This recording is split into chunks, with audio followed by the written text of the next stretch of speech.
Jelang hadapi Australia di lanjutan kualifikasi Piala Dunia 2026, PSSI pastikan Ole Romeni bisa diturunkan.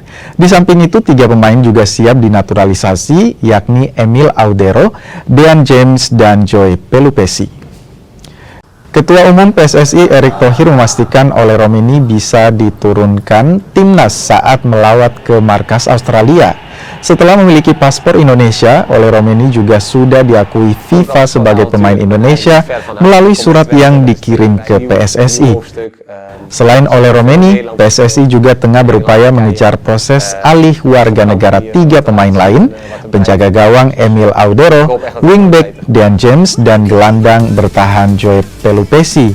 PSSI menyebut dokumen ketiga sudah lengkap dan siap untuk segera diproses.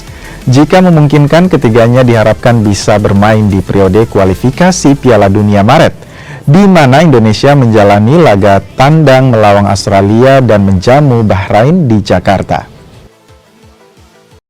Nah, ini yang kita proses.